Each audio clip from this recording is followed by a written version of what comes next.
channel. Oh, hello.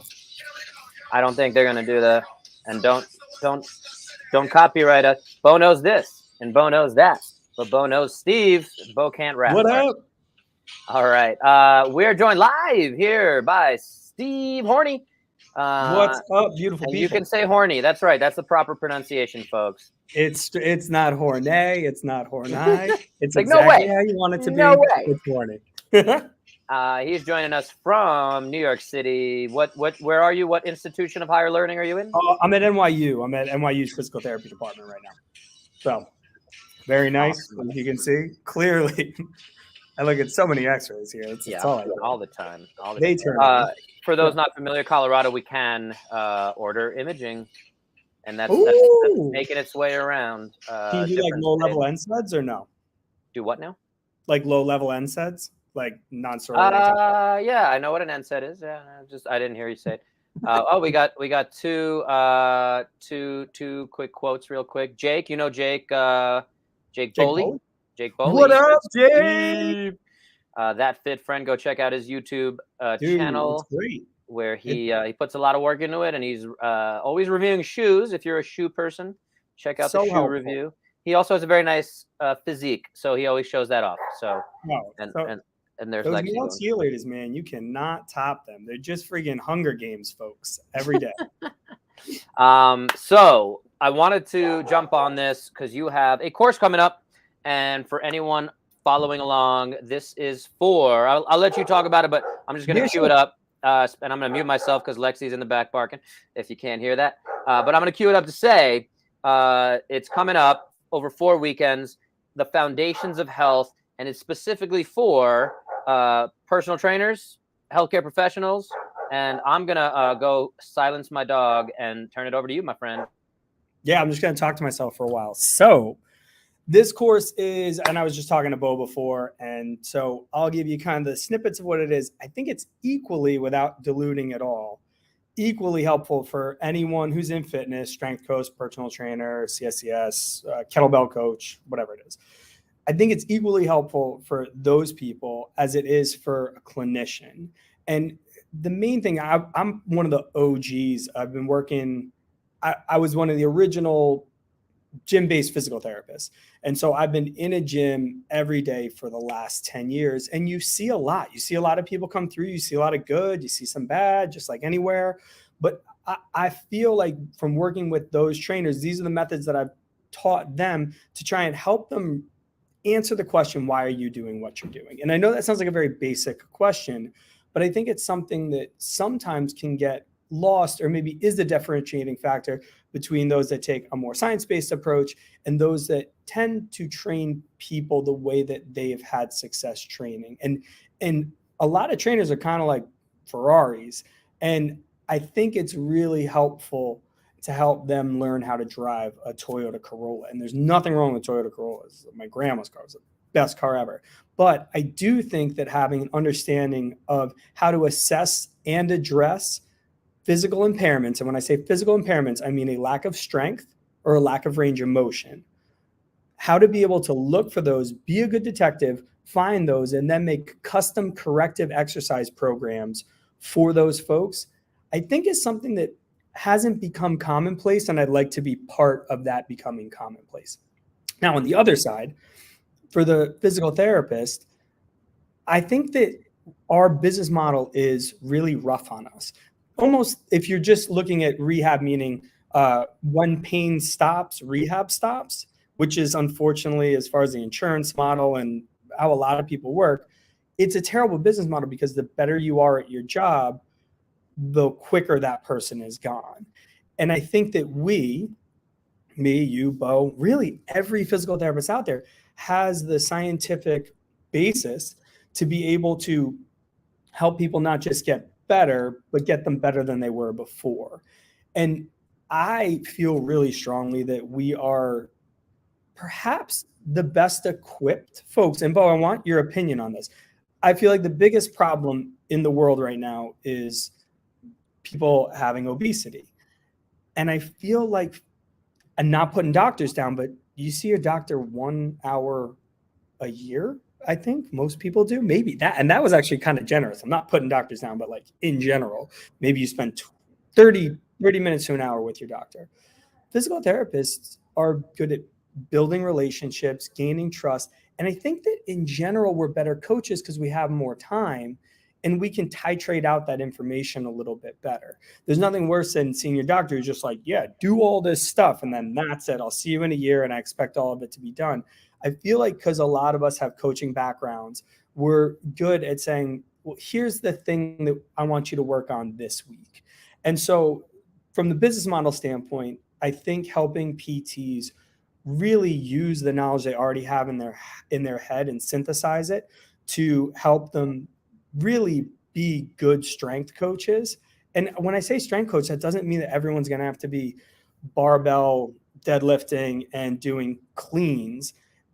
I mean really helping people with one of the best metrics of health, which is strength. And so those are the two things. And then this part of the course for the next 2 weekends, so it's March 12th, 13th, and then June 11th and 12th, which is part 2 of it, also gives the foundations of health, which is something that you and I talk about. So that's really doing a nice deep dive into diet, digestion, sleep, stress, exercise, ergonomics, breathing, and connection. So that's what you're really going to walk out with, being really comfortable with those. And then also really like use on Monday, here is the physical functional assessment that I use on every single one of my patients in PT school. And then I'm going to throw this back to you, but PT school, I felt like we learned a lot of manual muscle testing and a lot of special tests for specific pathology, but we didn't learn good functional testing. How long can you hold a side plank? How much hip rotation do you have in each side when you're sitting in a shin box? How long can you stand on one leg with your eyes open and with your eyes closed? All of those things, and a wall angel, all of those tests that we kind of like almost do here and there. I think I've come to a pretty efficient and effective way to package it so you can bust out in 20 minutes a good functional physical assessment. But what do you think? It's a lot of thinking to do there. You just went on for about 6.5 minutes. I wasn't counting or anything, but I 100%, obviously, I had you on here and I got your email promoting this course and I was like, I love it. I wish I could be there in person for sure. And, I asked him if there's a way we can get the experience virtually, but there are components of the in-person thing, but you do have it accessible for those who can't make it in person. Yes. And you're going to record some of it. So at the end of the day. Mm-hmm. No, I'm just saying it's good. Like, the advantage to that is I know you have a lot of telehealth folks. Like, it's not bad for you to have to coach someone through this medium, unfortunately. So as much as it might not be as beneficial in some ways, it may be more applicable for you. Right. Yeah. So it's going to be very interesting to go about it that way. So that was the impetus of jumping back on here. Anyone wants to go back and check out I think we've only had 2 episodes, maybe 3. I forget now. Yep. Losing count. It's been, and this is episode 81, I believe, of my podcast. Getting there, getting close to that 100. So what do I think? Yeah, thank you for that way. So coming back to it, to what you were saying, 100%. There's a lot of lip service to bridging the gap between rehab and performance, and it can be simple.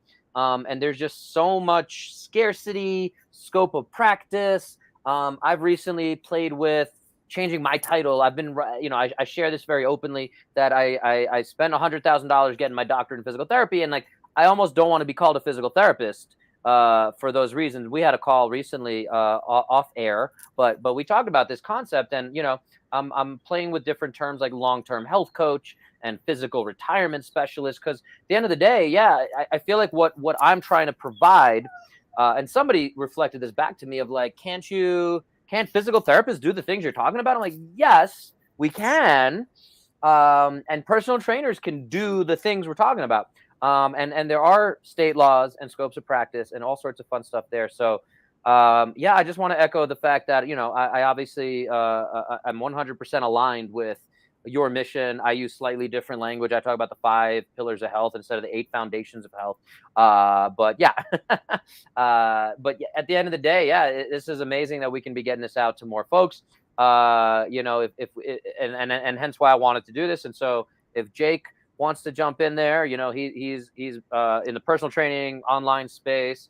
We had Kenton commenting, and again, he's a bit of a meathead, we'll call him.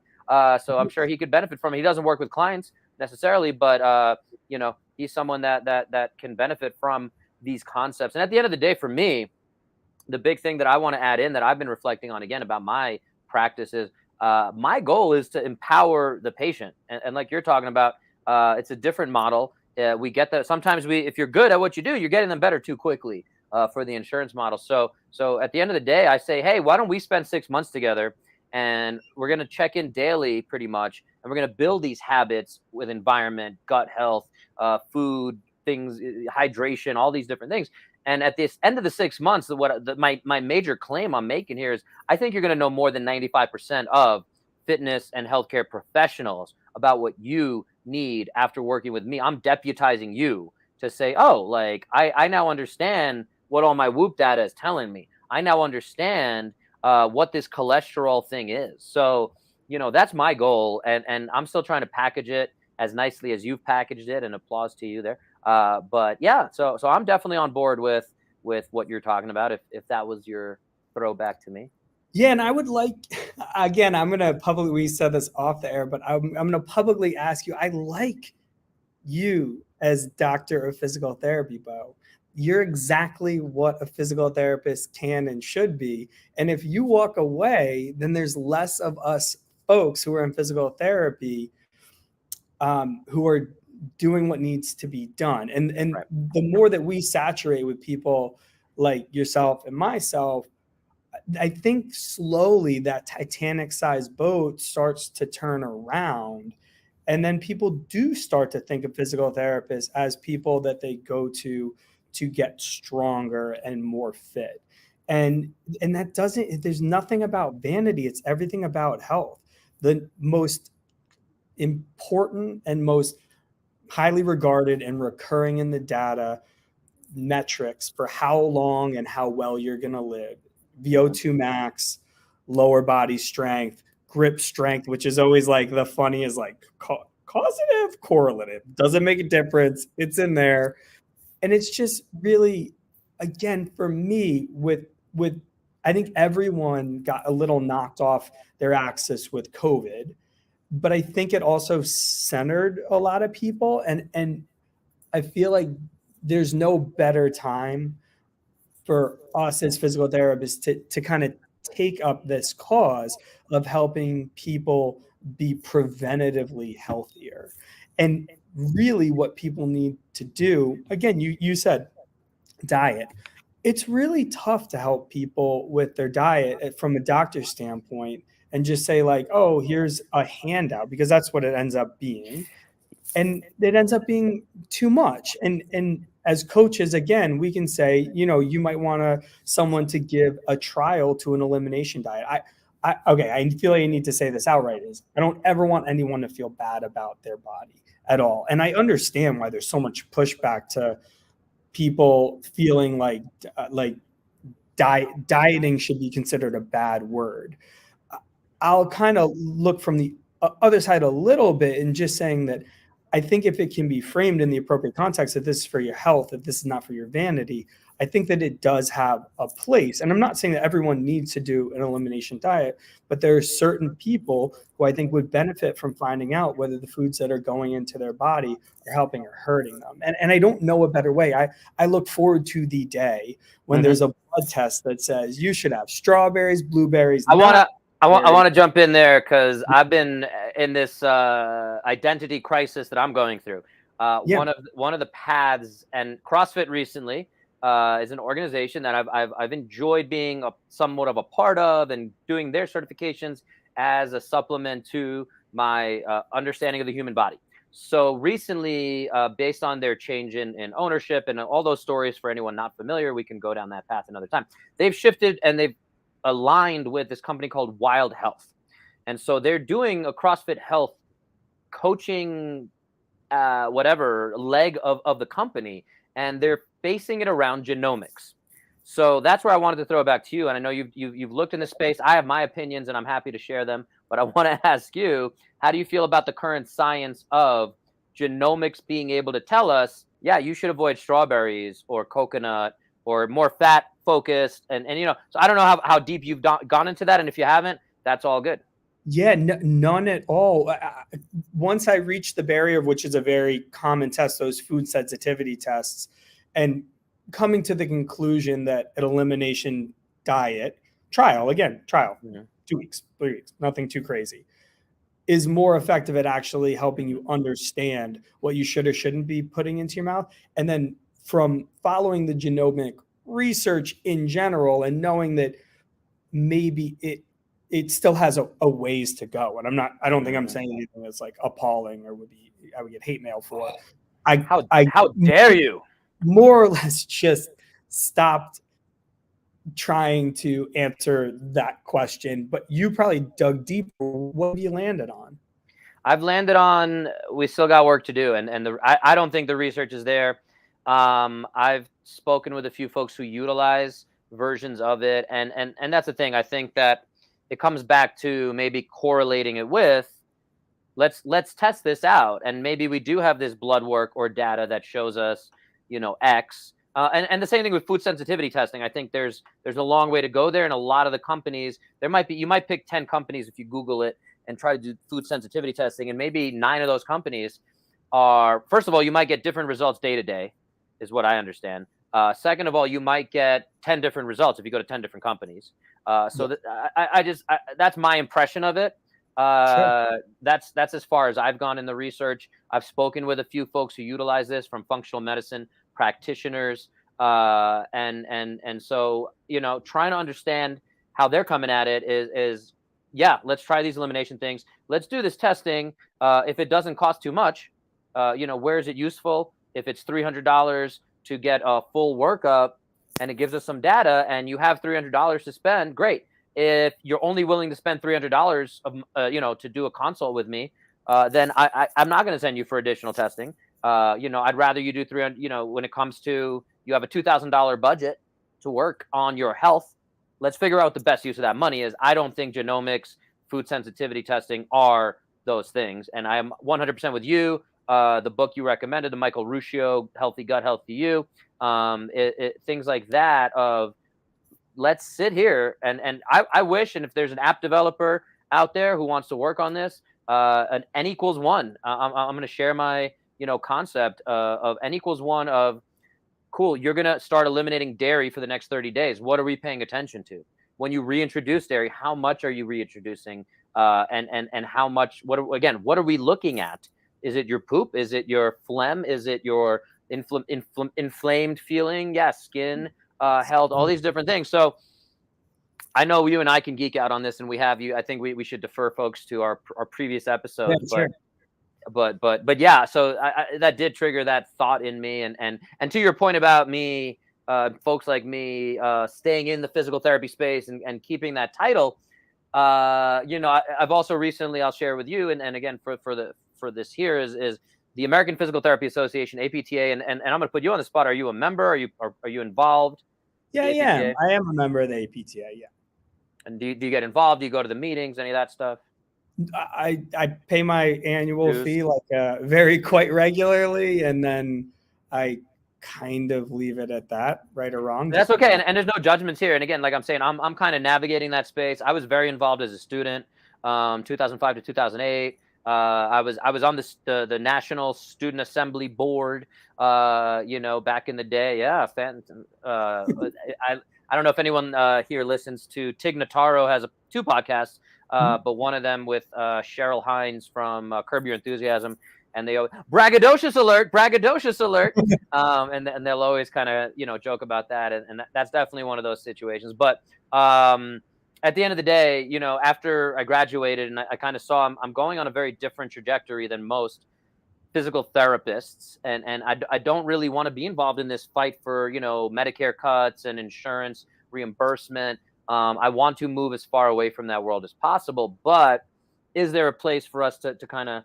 like you're saying, stay involved and have a way to change that language? Again, here in Colorado, I was like, I didn't even know this coming here. I kind of heard versions of this, but yeah, I can order imaging, I can order blood work. There's a lot of freedoms that are allowed to our profession, which is insane when you really think about it, because we have the same, and I can dry needle, which in New York and California, physical therapists cannot dry needle, but we are the most equipped to do all these things. And a lot of physical therapists I speak to either don't have the time or are scared of talking about nutrition.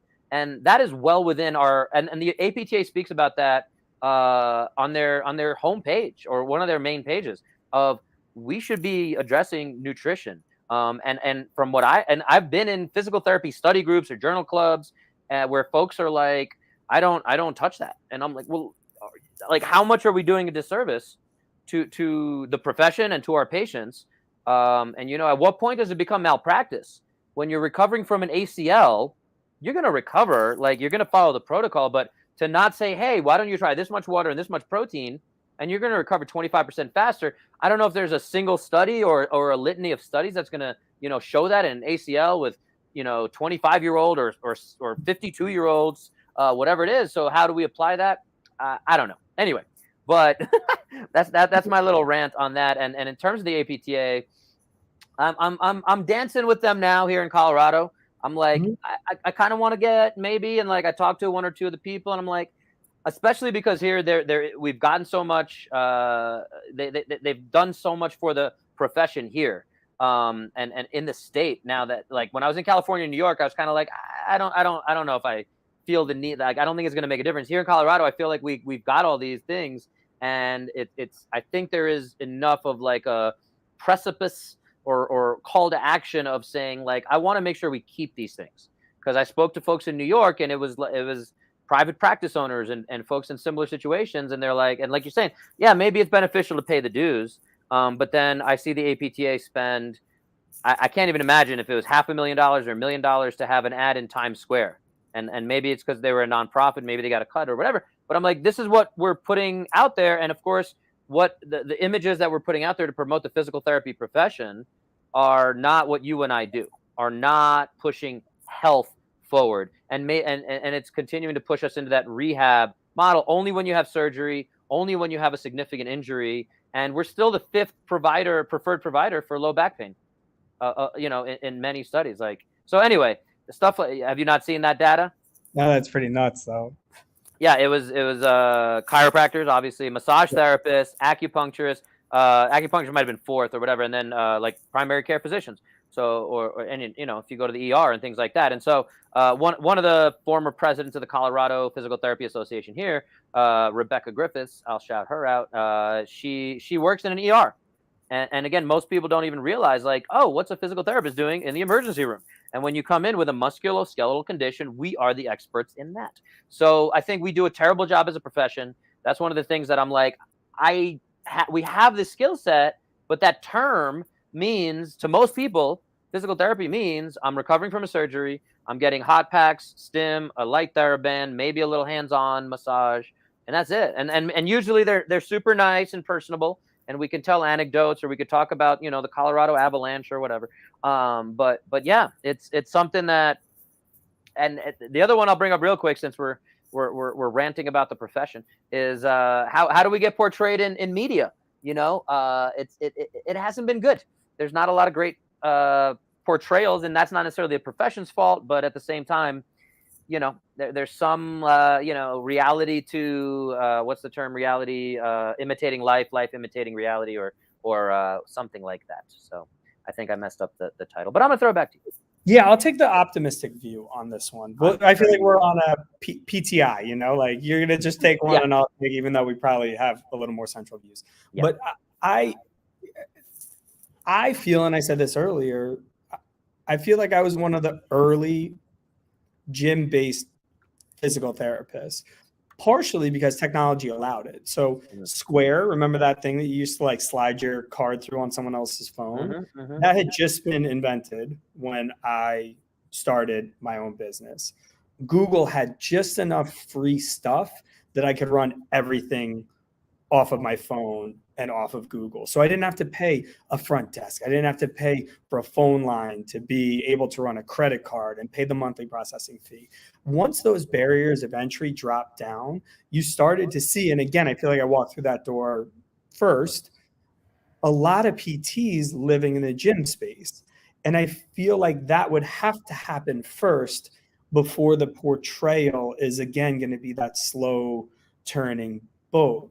So I feel like the melding of the strength, and you said this before, and I'll throw it back to the course because I think that that's like very important, but I really want to help PTs use all of this information that we learn. We learned so much anatomy and phys and exercise phys, and just I think that we understand the risk reward better than just about anyone else, but we don't learn how to take someone who's in front of us and start them today and say, okay, this session is going to be 80% rehab or corrective, and it's going to be like 20% just regular general strength and conditioning. And even if that 20% is getting them on the assault bike and having them to do a 5, 10, 15 calorie ride, taking them and saying, okay, I'm looking at this person and I know that I have a shoulder that's painful right here, and I need to calm that shoulder down, but I know that they weren't born with a bunk shoulder. I know that their middle back and their abdominal stability and their hips are their big low-hanging fruit as far as physical impairments. And again, when I say physical impairments, you and I are absolute experts in finding and addressing physical impairments. And there's no reason that you and I can't teach everyone to do that. We just are lucky that we had to years and years study this. So finding reduced range of motion, finding reduced strength, and helping them build a program, helping that PT build, helping that PT build a program, or having that PT make programs to help that person with the shoulder pain is something that needs to be done. And I feel like you and I probably do very similar stuff. If you look at an hour of what you do, I'm going to tell you exactly what I do in an hour. I have them break a sweat, then I hit them with correctives, and that correctives can be releases, it could be hands-on, it could be stretching, it could be getting muscles that are a little underperforming, bringing them up. Then roll that all to the side, hit their core 360 degrees. For me, that means your trunk flexors, extensors, rotators, side benders, your hip flexors, extensors, abductors, adductors, external rotators, internal rotators, and the ability to stabilize the scap and shoulder anterior and the scap and shoulder posterior. I'm hitting that, and then I'm going into the major movement patterns. I'm doing work sets, and that can either be your squat, hinge, lunge, push, pull, locomotion, rotation. It can be those including some strength speed or some speed strength work, but it doesn't really look that format. And again, break a sweat, correctives, core 360. And then for me, it's my 8 foundations of exercise, your work sets. That should really be the format throughout. Like if you have a patient who's even coming in with a rough shoulder, wouldn't you always want to try and make them a little bit more mobile and strong in a micro sense, and then work to a macro sense with them? Like, would you approach things particularly differently? No, I don't think so. I think, like you're saying, we probably use slightly different words or language, like, again, 8 versus 5 or whatever. But yeah, I'm 100% with you. And one thing, again, that I've been trying to come up with is, I know there's like healthcare 2.0 or 3.0 now. I don't know that there's a fitness 2.0. And that's something I feel like, again, my company is Fit Care, that I chose as the name. And it's, if you care about your fitness, you can avoid healthcare.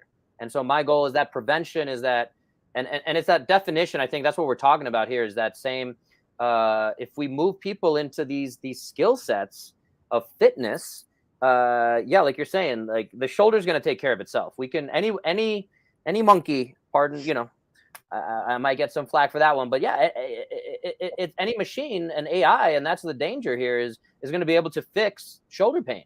It doesn't take a lot, and a lot of people are looking just to get out of shoulder pain right now because I have shoulder pain, and that's again my debate, my thing, and like in terms of in business, it's like, who are we marketing to?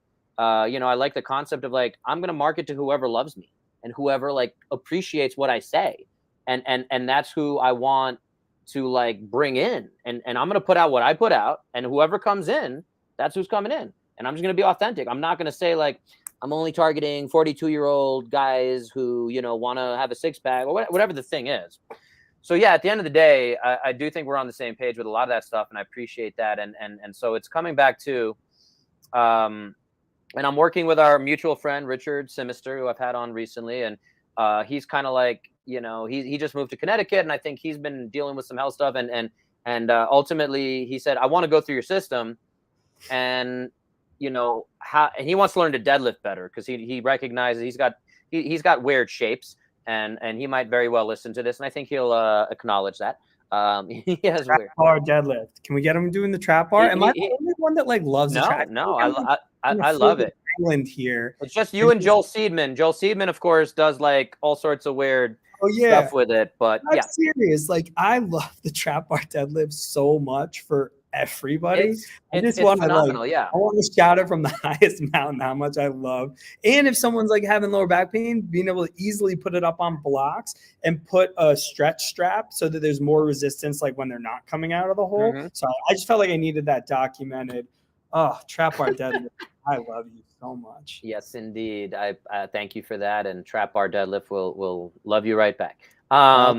Yeah, it's definitely a major part of what we're talking about here, and he has access to that, so that's something we're definitely working on. But it's still cueing positions, and that's kind of that progression. And again, we can go down the rabbit holes of all these different progressions. And for me, it's can you get in the positions, and then can you go through the motion?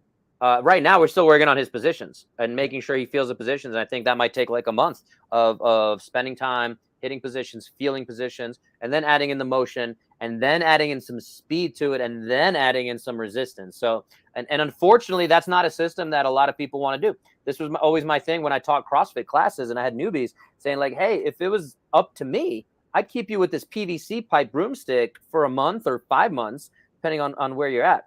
But the reality of it is people aren't going to stick around for that, and they're going to jump over to F45 or whatever.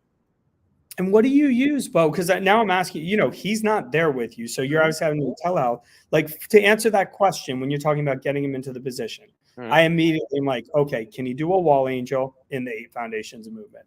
What's his ankle mobility? And more with a squat than with a deadlift, but like worth looking at. And how do his hips look through that? So what are you using to tease out what's his lowest hanging fruit for the answer to why he can't get into that position all the way? And again, I'm almost saying like that is why I really like my 8 foundations of movement, because I feel like I would catch that answer with what I'm teaching. So back to you. What do you use? With him specific. So I start everyone with my 21-point movement screen virtually. And it's you know, and we start with breathing. So number one, let's, I know you know how to breathe, but put one hand on your chest, put one hand on your belly, and take a few deep breaths in and out. Yep, that's the word. Anyone watching, he's exaggerating or anyone not watching, he's exaggerating the chest breath. But yeah, so we start there. We do 21 things, and I'm trying to put those pieces together.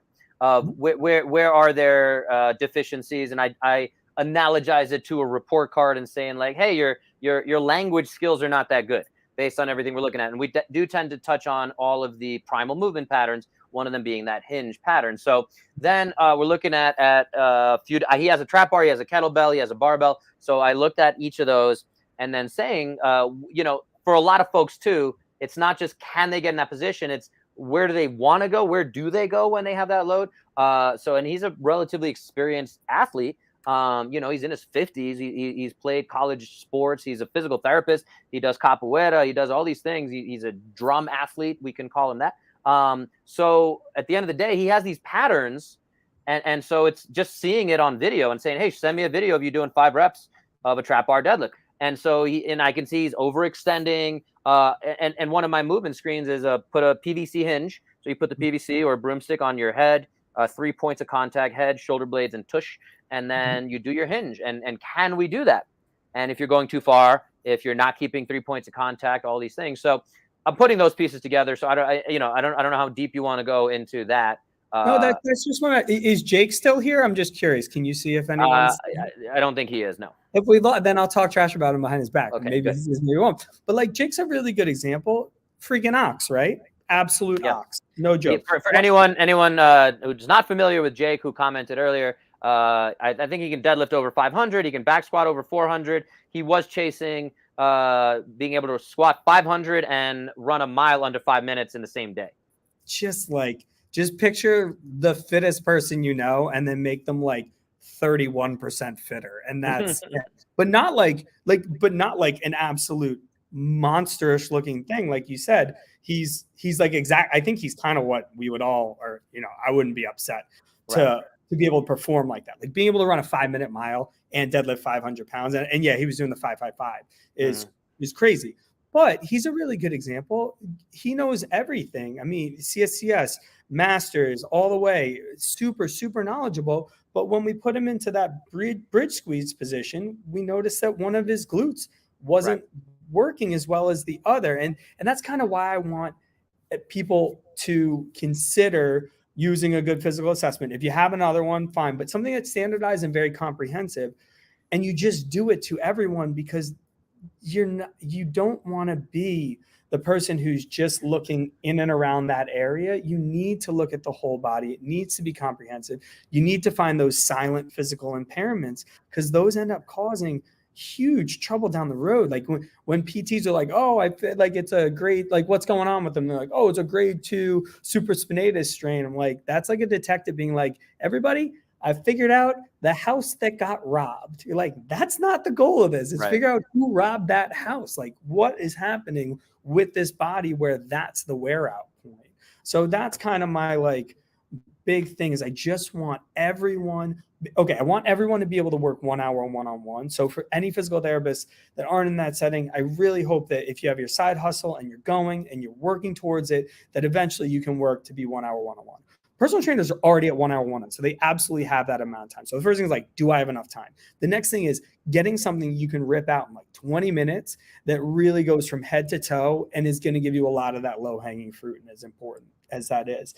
And for that, I think for personal trainers and for everyone in like the strength world, I think once you have that, then the next jump, which is addressing all of the things that you just assessed, becomes so much easier, but it has to be the start. And again, to PTs is like, if you start thinking like that, then I think you end up being able to jump into transitioning this person into a more strength coaching role much easier, because it's not foreign for them. It's not like you're just rubbing their back for 3 months and then all of a sudden you're like, all right, we're going to deadlift. You want to have it as this like nice, easy flow and transition. And I'll add to that is when patients or folks that are seeking out a physical therapist in person, my number one piece of advice is if they don't have a squat rack in there, then or a barbell of some sort, you're probably in the wrong place. Cool. You got a trap bar deadlift, of course. Yeah.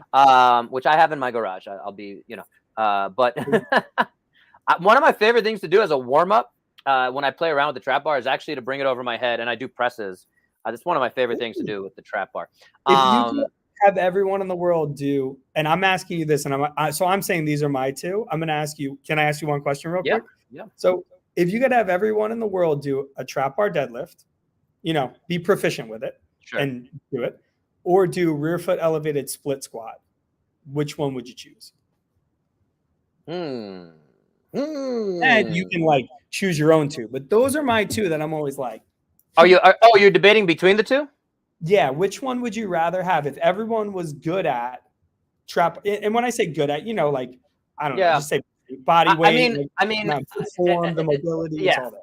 I don't know how much you followed Mike Boyle and his. Yeah, so he's very anti two-legged squat pattern or whatever. So I'm gonna side with him despite some, and I'm going to go with a single leg variation. So if you're giving me you're making me choose between the 2-legged version and a single leg version, I do think that the single leg version gives us a little bit more creativity. But again, I like that analogy going back to like the school report card.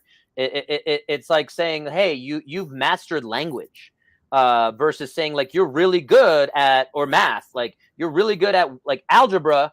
You're really good at one thing versus, you're good at like geometry and algebra and trigonometry or whatever. So like to me, the single leg just feels like it's got a wider vocabulary, if you will, and has more translation to things. But I mean, you're making me. It's a Sophie's choice, whatever. That's what I was gonna say. It's total Sophie's choice. But yeah, if I have to choose, you're putting me on that spot. So coming back to it for a second, though, you keep mentioning about incorporating strength. And again, when we're in that rehab space and people I mentioned lip service to this concept of like bridging the gap between rehab and then performance. I do think it's a very smooth transition. It's a journey. It's actually kind of the reason I got my tattoo of this journey. And this is the unilome. And so you start with this wide thing and you have this path, and then you eventually, it's actually a spiritual journey that you find enlightenment. Eventually, that's the finish line there. But I equate it to the journey of fitness and, looking, and that's why I start with these basic patterns.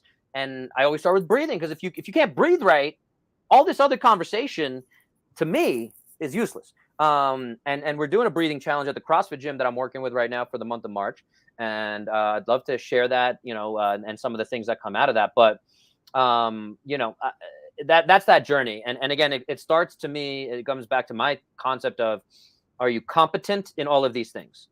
And then if you are you and I confident that we can now move into that, and we're both good, and like, yeah, I think you look good, you feel good about lifting the weight, now we can build capacity. And most people skip way over all that, as you know. And so when we're in that rehab model that we're talking about, absolutely, I think we need to figure out how to empower the clinician or the consumer. Garage gyms, absolutely, with COVID, are springing up, and people are on these journeys themselves. And there's a lot of gaps in the market. I'm actually, again, I'd love to hear your thoughts on this too. Have you looked into knees over toes guy at all? I get asked about him like every 3 days. Yeah. And I do as well. And I had my little segment, WTF AQ, like what the fact, frequently asked questions. And so it's I get asked a lot too. And it comes back to, there's this huge gap. So when so many people are getting attracted to this thing, I think you and I are like, well, what's going on here? Why is this so popular? That's the thing. Yeah. There's a vacuum, but filling that space. Yeah. So, and I'm not even, I would assume from everything I've seen, if you have a lack of dorsiflexion, that's your number one physical impairment. That's your dude right there. If you have and I feel like I say chondromalacia, like chondromalacia doesn't exist, but like if you have irritation on the back of your patella, that is like the patellofemoral joint, that might not be your dude. But I'm going to say this real quick, and I'm going to do an episode. I'm going to do a whole like episode on it, and you're more than welcome to join me on that and be like, hey, Bo, you're saying too many. You're like, whoa, take it back, because like I want to go. I'm going to just give a little preview of that and basically say, I think 50% of it's substantive. I'm all for sled drags like you're talking about and improving dorsiflexion. But I think at least 50% of it is just marketing. He caught this niche. He's admitted himself. He's kind of learning as he goes. And my big call out, and I'm going to say it here, and I want to say it on that specific episode as well, is he talks about being in trying to improve humanity. And that's the mission he's on. And there are plenty of people who are suffering with knee pain, and the medical system is saying, you need to never squat again, you need to never jump, you need to never run, whatever it is. And the medical system does not offer great solutions other than surgery or pain pills, which is never solving the knee. So again, if you follow his accounts at all, they're very big on, we've had 2,762 cases of people getting out of knee pain or whatever. Great. I happen to know at least 10 personally who had gotten worse with his program, or, gotten better or worse. But they're not a success story. So if you really want to help people get better, Ben Patrick, I'm calling you out here, if anyone catches this and puts it out there, is, and I'll do the other episode with this too, but this is the preview of that. Spoiler alert is, if you really believe in science, and I think you understand science. Clearly, you're a smart guy. You've spoken intelligently about these concepts. Put out the failures. Put out those cases that did not succeed. That is science. Yeah. That is science. Science is a null hypothesis. That's a scientific method. You put out, our program does not work. That and then like from there you break it down. Like, why didn't it work?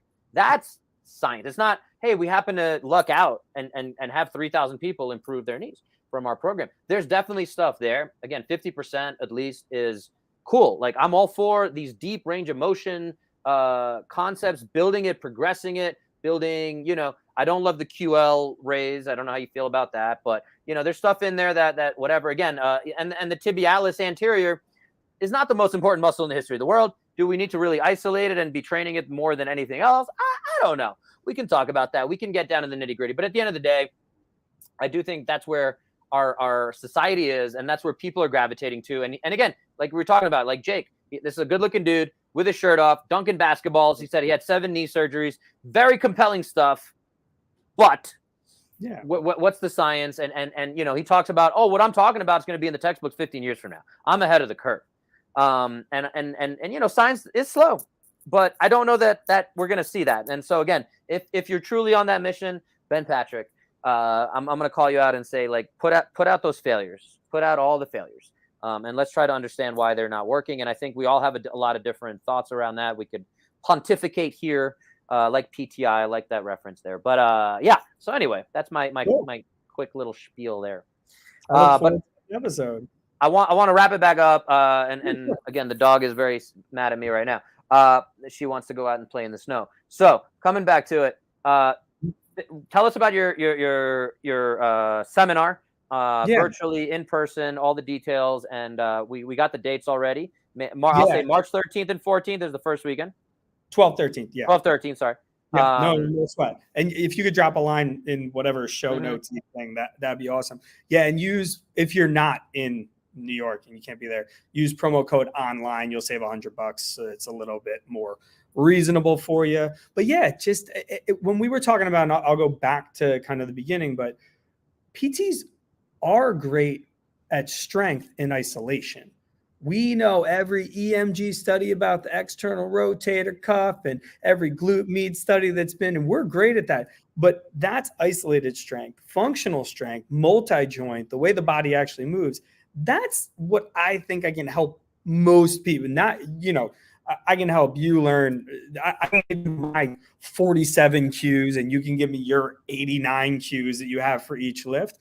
I can help you with that. But packaging it together is something that I think is well done in a system. And I really like the system that I've created that all sits on top. But like you said, that inflammatory, what's your inflammatory response? How are you sleeping? That lifestyle that creates that positive physical environment, I think is something that you and I are better equipped to talk about than the average person. And I think it's kind of our duty to help bring other physical therapists up to speed. So that's kind of the physical therapist that would probably benefit big time from this. The person who wants to transition into a little bit more strength and wants to know how to do it with the least amount of bumps. And then any trainer out there who thinks that they could benefit from assessing more so that they can answer the question, why are you doing what you're doing?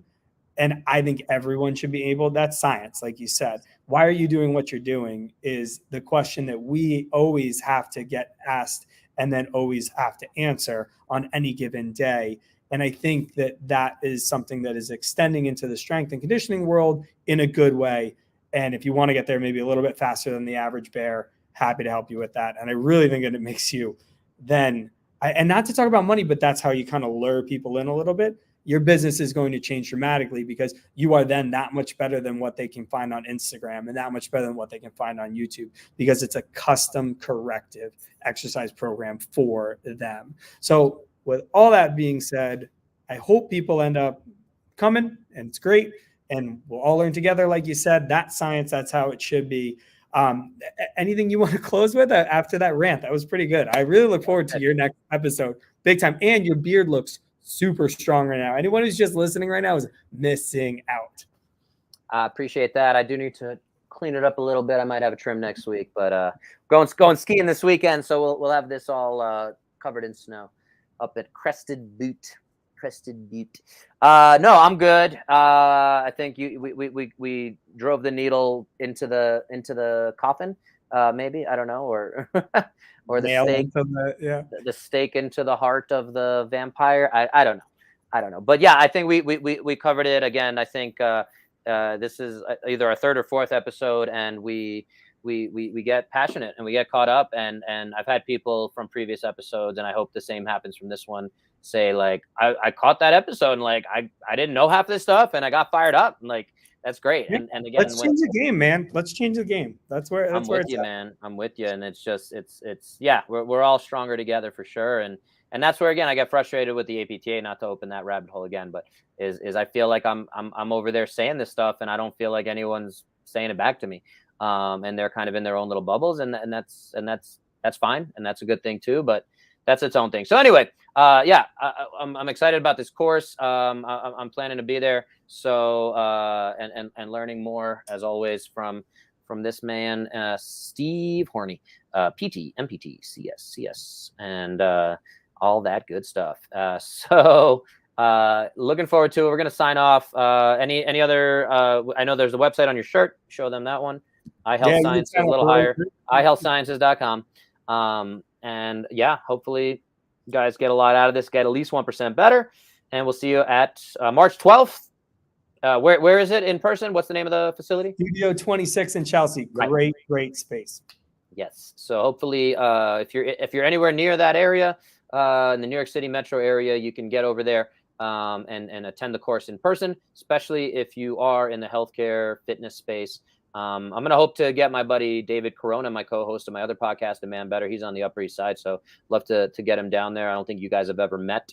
So, all about making those connections. So hopefully that'll happen. And we're going to sign off here, guys. And yeah, hope to see you at the course. Look out for the show notes, the links to sign up for that down below or something like